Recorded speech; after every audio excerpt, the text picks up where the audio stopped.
सर्वप्रथम वीणा की देवी मां शारदे एवं युवाओं के प्रेरणा स्रोत स्वामी विवेकानंद के चरणों में शत नमन। मंच पर उपस्थित अखिल भारतीय विद्यार्थी परिषद सिरोही नगर के नगर अध्यक्ष आदरणीय अजीत सिंह जी, नगर मंत्री भाई दिलीप, नगर सहमंत्री बहन रितु, इस नगर सम्मेलन में सिरोही जिले के कोने कोने से आई हुई समस्त छात्र शक्ति का मैं हार्दिक स्वागत एवं अभिनंदन करता हूं। सार मेरी साधना का शेष रहना चाहिए, मैं रहूं या ना रहूं मेरा देश रहना चाहिए।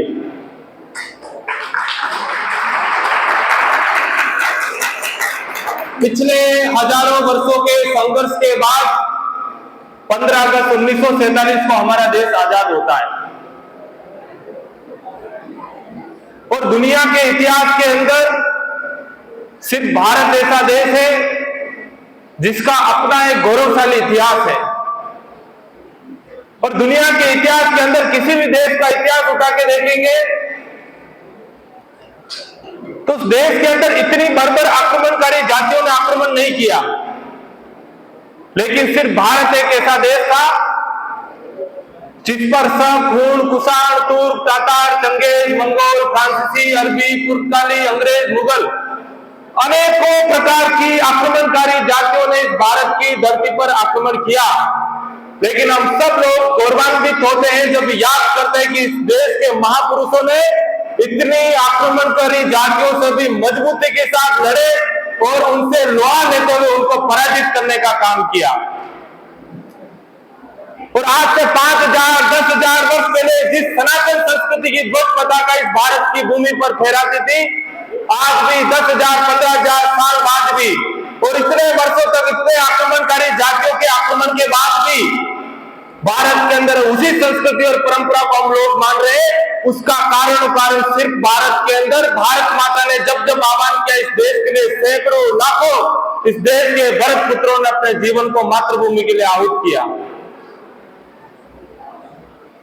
आज जब हम खुली हवा में सांस ले रहे हैं तो विद्यार्थी परिषद के कार्यकर्ता होने के नाते समय समय पर युवाओं के बीच में जाकर उनको आवाज दिलाना होगा।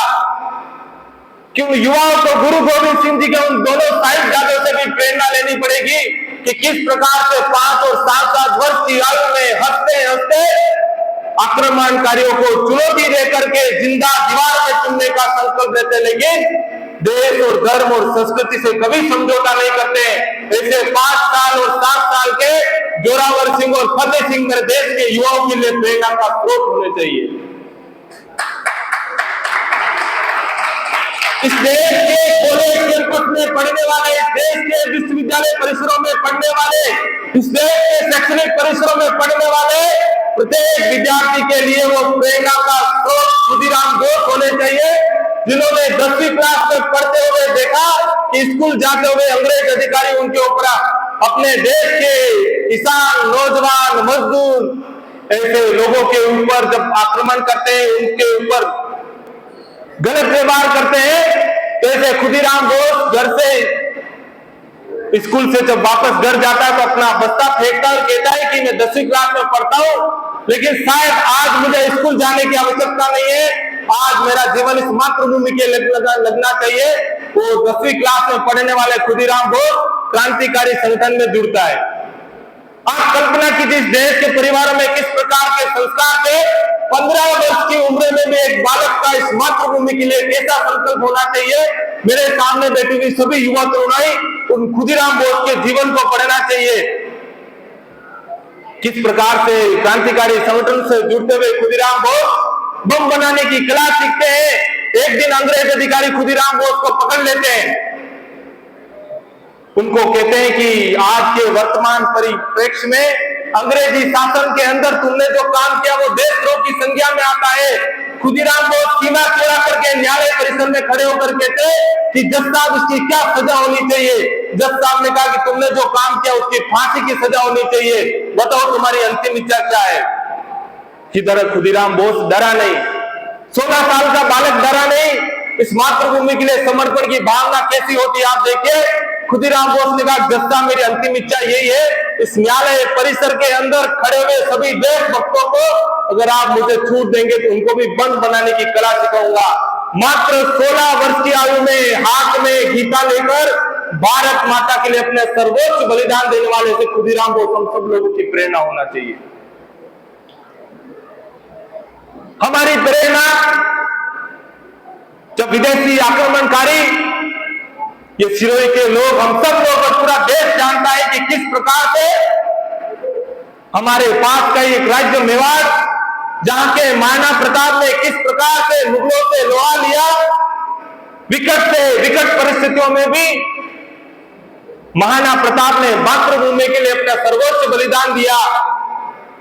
लेकिन आज हम देश के शिक्षा व्यवस्था में आजादी के 75 वर्ष बाद भी जो शिक्षा व्यवस्था में जो इतिहास पढ़ाया जाता है, उस इतिहास के विकृतीकरण को सही करने की दिशा में विद्यार्थी परिषद काम करती है।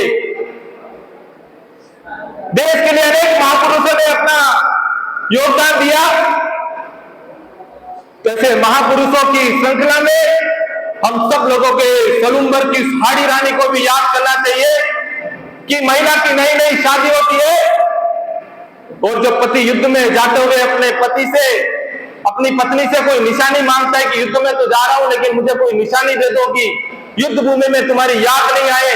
एक महिला का इस मातृभूमि के लिए क्या संकल्प होता है वो हम सब लोग हाड़ी रानी के जीवन से प्रेरणा ले सकते हैं। हाड़ी रानी ने बिना संकोच किए हुए अपनी कटार से शीश काटकर अपने पति को भेंट कर दिया कि जाओ और मातृभूमि के लिए युद्ध भूमि में शहीद होना, मातृभूमि के लिए अपने कर्तव्यों का पूरा करना। एक हाड़ी रानी के जीवन से हम सब लोगों को प्रेरणा लेनी चाहिए।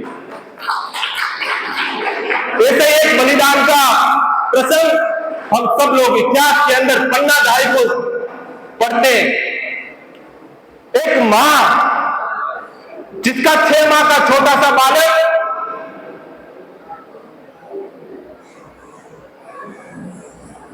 राणा जी को वचन दिया हुआ था कि इस मेवाड़ के राज्य की सुरक्षा और इस राजवंश की सुरक्षा का मैं वचन देती हूं। एक समय ऐसा आता है कि पन्ना दाई को अपने पुत्र का मातृभूमि के लिए बलिदान देने का समय आता है। पन्ना दाई संकोच नहीं करती है, अपने 6 माह के बालक को, चंदन को इस मातृभूमि के लिए बलिदान कर देती है। उसके आंख से आंसू तक नहीं आता। ऐसा पन्ना धाई भी हम सब लोगों के लिए प्रेरणा का केंद्र होनी चाहिए।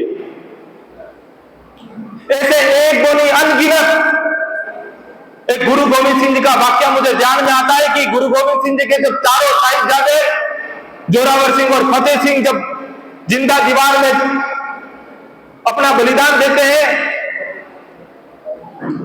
अजीत सिंह और जुंजार सिंह का बहुत लोग कहते हैं कि जब अंग्रेज भारत के अंदर शासन कर रहे थे तो यहाँ का इतिहास लिखा गया।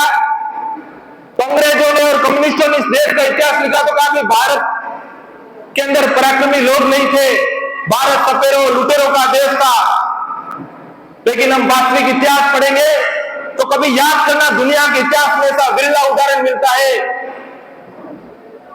कि 40 लाख की चंपारण के युद्ध में 40 लाख की मुगलिया फौज के सामने अजीत सिंह और जुंजार सिंह लड़ते हैं। दुनिया के इतिहास के अंदर एकमात्र ऐसा उदाहरण मिलता है कि इतनी बड़ी मुगलिया फौज के सामने 40 सिख सैनिक लड़ते हुए युद्ध करते हैं। ऐसे अनेक उदाहरण देश के इतिहास में हम सब लोगों को मिलते हैं। भगत सिंह जी का उदाहरण हम सब लोग जानते हैं, वो भी अच्छा जीवन जी सकते थे लेकिन उन्होंने क्रांति का मार्ग चुना और भगत सिंह जी ने अपने देश के लिए सर्वोच्च बलिदान दिया। ऐसे अनगिनत महापुरुषों के इतिहास, इस देश के अंदर गौरवशाली इतिहास हम सब लोग पढ़ते हैं। लेकिन 15 अगस्त 1947 को जब देश आजाद होता है तो इस देश की आजादी के बाद देश के युवाओं का क्या कर्तव्य रहेगा? भारत माता के लिए अपना सर्वोच्च बलिदान देने वाले ऐसे आजादी के महापुरुषों, आजादी के दीवानों के सपनों के भारत के निर्माण के लिए देश की युवा पीढ़ी को मुख्य धारा में लाना, राष्ट्र के मुख्य धारा में लाने का काम कौन करेगा? ऐसी सब बातों को सोच करके और 13 जून 1948 को अंबाला के, हरियाणा के अंबाला शहर में आप जितनी संख्या में बैठे उससे भी कम संख्या में कुछ छात्रों ने योजना बनाई कि हम ऐसे विद्यार्थी संगठन का निर्माण करेंगे जो देश की छात्र शक्ति को राष्ट्र शक्ति बनाने का काम करेगी। और 9 जुलाई 1949 को अखिल भारतीय विद्यार्थी परिषद जैसे विराट छात्र संगठन की स्थापना होती है। आज विद्यार्थी परिषद का 66वां स्थापना दिवस हम सब लोग मना रहे हैं, लेकिन किसी छात्र संगठन के 76वां वर्ष मना रहे, किसी छात्र संगठन के 75 वर्ष पूर्ण होना यह कोई सामान्य घटना नहीं, सामान्य बात नहीं होती है। भारत का एकमात्र ऐसा छात्र संगठन और विश्व का एकमात्र ऐसा विराट छात्र संगठन जिसने अपने 75 वर्ष की गौरवशाली यात्रा को पूरा किया, और एक ऐसा छात्र संगठन जिसका अपना गौरवशाली इतिहास है। जब कोई विद्यार्थी परिषद का कार्यकर्ता समाज के बीच में जाता है तो जब अपना परिचय देता कि मैं अखिल भारतीय विद्यार्थी परिषद का कार्यकर्ता हूं, तो बड़े गर्व के साथ वो बताता है कि मैं अखिल भारतीय विद्यार्थी परिषद का कार्यकर्ता हूं। उसका कारण क्या है? उसका कारण है कि विद्यार्थी परिषद के 75 वर्षों के इतिहास में विद्यार्थी परिषद ने ऐसा कोई काम नहीं किया कि मेरे कार्यकर्ताओं को सिर नीचा करके आंखें झुकाकर किसी से बात करनी पड़े। इन 75 वर्षों के अंदर विद्यार्थी परिषद के कार्यकर्ताओं ने, पूर्व कार्यकर्ताओं ने समाज के सामने उस प्रकार का काम किया, समाज के लिए जैसा काम किया, देश के लिए जैसा काम किया कि आज हम सब कार्यकर्ता सर उठाकर समाज के बीच में जाते हैं। देश की संविधान का निर्माण हो रहा था उस समय 1949 में विद्यार्थी परिषद ने पहला अपना एक भारतीकरण अभियान के साथ कि एक विद्यार्थी का समाज के निर्माण में क्या योगदान होना चाहिए, एक विद्यार्थी का इस राष्ट्र की नीतियों में क्या योगदान होना चाहिए, उसके लिए अखिल भारतीय विद्यार्थी परिषद ने 1949 में भारतीकरण अभियान चलाया। विद्यार्थी परिषद ने एक जनमत संग्रह कराया। इस देश का नाम इंडिया नहीं भारत होना चाहिए, इस देश की राष्ट्रभाषा हिंदी होनी चाहिए, इस देश का राष्ट्रगीत वंदे मातरम होना चाहिए। इन 75 वर्ष की यात्रा में विद्यार्थी परिषद ने बहुत बड़े बड़े मूवमेंट खड़े किए। आज हम सब लोग 18 वर्ष की आयु में अपने मताधिकार का उपयोग करते हैं। 1970 में विद्यार्थी परिषद उस आंदोलन का परिणाम है कि आज हम सब लोग 18 वर्ष की आयु में मताधिकार का प्रयोग करते हैं। पहले 21 वर्ष की आयु में मताधिकार का प्रयोग किया जाता था। आजादी के बाद पूर्वोत्तर के क्षेत्र में कौन चिंता करेगा? 1962 में भारत पर चाइना आक्रमण करता है तो उस क्षेत्र में धीरे धीरे चाइना का प्रभाव पड़ता है। कम्युनिस्ट ताकत उस क्षेत्र में धीरे धीरे अपना काम शुरू करती है। ऐसे समय में 1966 में विद्यार्थी परिषद के कार्यकर्ता पूर्वोत्तर में अपना काम शुरू करते हैं। 1974 के अंदर गुजरात के अंदर छात्रावास की समस्या को लेकर आंदोलन खड़ा किया जाता है। विद्यार्थी परिषद उस आंदोलन का नेतृत्व करती है। और एक छात्र संगठन कितनी बड़ी ताकत होती है यह 1973-74 के गुजरात के आंदोलन से हम सब लोग देख सकते हैं कि उस समय उस आंदोलन का परिणाम ये हुआ कि गुजरात की समय की सरकार के मुख्यमंत्री को विद्यार्थी परिषद के उस आंदोलन के कारण अपने पद से इस्तीफा देना पड़ा। एक छात्र संगठन कितनी बड़ी ताकत होती है कि गुजरात के उस आंदोलन से हम सब लोगों ने देखा। आज बहुत लोग संविधान की बात करते हैं, लेकिन संविधान को बचाने के लिए किसी छात्र संगठन की क्या भूमिका हो सकती है? तो विद्यार्थी परिषद के इन 75 वर्ष की यात्रा में 1975 के उस आंदोलन को देखेंगे। जयप्रकाश नारायण के नेतृत्व में विद्यार्थी परिषद के कार्यकर्ताओं ने उस समय की प्रधानमंत्री इंदिरा गांधी के आपातकाल के खिलाफ विद्यार्थी परिषद ने एक बहुत बड़ा आंदोलन खड़ा किया। और आज बहुत लोग कहते हैं कि विद्यार्थी परिषद ने क्या किया। उन लोगों को बताना चाहिए कि जब संविधान की रक्षा की बात आई तब देश के अनेक छात्र संगठन अपने घरों में बैठ गए थे। इंदिरा गांधी की तानाशाही के खिलाफ 1975 में किसी छात्र संगठन का सबसे बड़ा आंदोलन था, किसी छात्र संगठन का सबसे बड़ा मूवमेंट था, वो अखिल भारतीय विद्यार्थी परिषद का था, जिसके कारण इंदिरा गांधी को, तानाशाही सरकार को उखाड़ फेंकने का काम विद्यार्थी परिषद के कार्यकर्ताओं ने किया। 1990 का एक दौर हम सब लोगों ने पढ़ा है। पिछले कुछ समय में कश्मीर फाइल्स एक मूवी आई थी, हम सब लोगों ने देखी। लेकिन कैंपस की समस्याओं को उठाते उठाते राष्ट्रीय मुद्दों पर भी विद्यार्थी परिषद प्रखरता के साथ काम करता है। उसका उदाहरण 1990 के दौर में जब कश्मीर के अंदर आतंकवाद और अलगाववादी ताकतें देशभक्त लोगों को चैलेंज करती है कि कश्मीर के अंदर कोई तिरंगा ध्वज फहराने की हिम्मत नहीं करेगा, कश्मीर के अंदर अलगाववाद और आतंकवाद को चुनौती कौन देगा।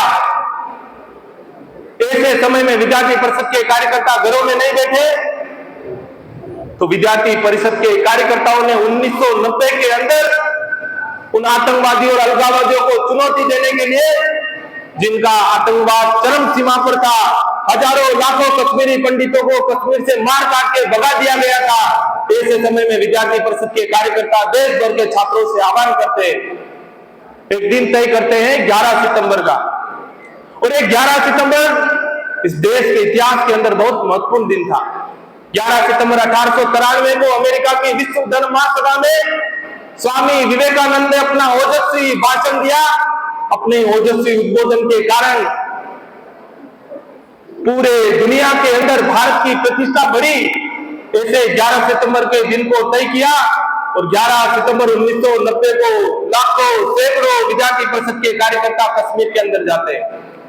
चलो कश्मीर का नारा लगाते हुए सैकड़ों कार्यकर्ता उस कश्मीर के आंदोलन में भाग लेते हैं। और जहां आतंकवादी और अलगाववादियों ने चुनौती दी थी कि इस कश्मीर के लाल चौक में कोई तिरंगा ध्वज नहीं फहरा सकता, वहां विद्यार्थी परिषद के कार्यकर्ता उसी कश्मीर के लाल चौक में जाते हैं और आतंकवादी अलगाववादियों को चुनौती देते हुए उस कश्मीर के लाल चौक में तिरंगा ध्वज भी फहराते हैं और वहां नारा देते हुए कि जा हुआ तिरंगे का अपमान वही करेंगे तिरंगे का सम्मान। ये विद्यार्थी परिषद का संकल्प हम सब लोगों ने 1990 के उस दौर के अंदर विद्यार्थी परिषद को इतिहास को पढ़ा। ऐसे अनेक बड़े बड़े आंदोलन विद्यार्थी परिषद ने खड़े किए कि हमारे देश के कैंपस में पढ़ने वाला छात्र इस देश की मुख्य धारा में कैसे आ सकता है। हम सब लोगों ने देखा कि 2004 से 2014 के बीच में दुनिया के अंदर सिर्फ भारत एक ऐसा देश था जहां की सरकार ने सबसे ज्यादा भ्रष्टाचार किया। उस भ्रष्टाचार के खिलाफ युवाओं सड़क पे कैसे उतरेगा, उस सरकार के खिलाफ कैसे लड़ेगा। विद्यार्थी परिषद के कार्यकर्ता यूथ अगेंस्ट करप्शन के माध्यम से, यूथ अगेंस्ट करप्शन के बैनर के तले विद्यार्थी परिषद ने सरकार के खिलाफ एक बड़ा जन जागरण अभियान चलाया। और हमने शुरू से कहा है कि विद्यार्थी परिषद एक गैर राजनीतिक छात्र संगठन है, लेकिन हमारा काम समय समय पर समाज के जागरण का है। समाज जागरण का हम काम करेंगे और समाज जागरण से ही समाज सत्ता का परिवर्तन हम करेंगे। विद्यार्थी परिषद ने यूथ अगेंस्ट करप्शन के माध्यम से और सत्ता परिवर्तन का भी काम किया। एक 75 वर्ष की यात्रा में विद्यार्थी परिषद ने समाज जीवन के अलग अलग क्षेत्र में महत्वपूर्ण भूमिका निभाई। देश के शहरों के अंदर पढ़ने वाला विद्यार्थी के अंदर एक सामाजिक संवेदना का भाव होना चाहिए। शहर के अंदर पढ़ने वाला विद्यार्थी मेरे गांव के झुग्गी बस्तियों में गरीब परिवारों के लोगों का दर्द समझे। शहर में अच्छे परिवारों में पला बड़ा ऐसा विद्यार्थी, उसके अंदर भी सामाजिक संवेदना का भाव होना चाहिए। इसके लिए 2016 में विद्यार्थी परिषद ने सामाजिक अनुभूति कार्यक्रम चलाया। हर साल लाखों शहर के विद्यार्थियों को गांव में ले जाकर के गांव की जो समाज जीवन की जो परिस्थिति है उसकी अनुभूति कराने का काम सामाजिक अनुभूति कार्यक्रम के माध्यम से विद्यार्थी परिषद करता है। छात्रों को, बहनों को आत्मरक्षा के विषय में आत्मरक्षा प्रशिक्षण हेतु विद्यार्थी परिषद पूरे देश भर में मिशन साथी जैसे कार्यक्रम चला करके छात्रों को आत्मरक्षा हेतु प्रशिक्षित करता है। पर्यावरण के विषय में विद्यार्थियों की क्या भूमिका होनी चाहिए, तो हम सब लोग देखते हैं कि विद्यार्थी परिषद स्टूडेंट फॉर डेवलपमेंट के माध्यम से पूरे देश भर में लाखों वृक्षारोपण अभियान चलाता है। पर्यावरण, जल, जंगल, जमीन, जीव, जानवर के प्रति एक सामान्य छात्र की क्या भूमिका होनी चाहिए, तो उसके लिए विद्यार्थी परिषद ने अनेक बड़े बड़े पर्यावरण के लिए काम किया। तो एक सामान्य कॉलेज में पढ़ने वाला छात्र सेवा के क्षेत्र में उसकी क्या भूमिका होनी चाहिए, तो हम सब लोग आज प्रत्यक्षदर्शी, हम सब लोगों ने अनुभव किया कि कोविड के समय में ऐसी भयावह महामारी में अनेक लोग अपने जीवन को बचाने के लिए घरों में छुप गए, बाहर नहीं आए। ऐसे समय में विद्यार्थी परिषद का कार्यकर्ता घरों में नहीं बैठा। ये ज्यादा पुराना समय नहीं है, 3-4 साल पहले का। हम सब लोग 2020 के उस दौर को याद करें। उस 2020 के दौर में विद्यार्थी परिषद का कार्यकर्ता घरों में नहीं बैठा, समाज के बीच में जाकर के और कोरोना वॉरियर्स के साथ में कंधे से कंधा मिलाकर, चाहे वो ब्लड डोनेशन का कैंप लगाना हो, चाहे वो प्लाज्मा डोनेट का विषय हो, ऐसे जितने भी प्रकार के सेवा के काम, कोरोना को लेकर अवेयरनेस कार्यक्रम चलाना हो, विद्यार्थी परिषद ने कोविड की भयावह महामारी में, इतनी विभत्स बीमारी के समय में भी विद्यार्थी परिषद का कार्यकर्ता समाज के बीच में रहकर सेवा का काम करता है। मुझे याद आता है कि मुंबई और दिल्ली जैसे बड़े महानगरों में ऐसे संपन्न परिवार के लोगों ने अपने ही परिवार के लोगों की लावारिस लाशों को छोड़कर चले गए। कोई उनका अंतिम संस्कार करने वाला नहीं था। विद्यार्थी परिषद के छात्र कार्यकर्ता तो सेवा का कार्य कर ही रहे थे, छात्रा कार्यकर्ताओं ने भी पीपीई किट पहनकर उन लावारिस लाशों का अंतिम संस्कार करने का काम किया। ऐसा संकल्प से विद्यार्थी परिषद का कार्यकर्ता ही कर सकता है।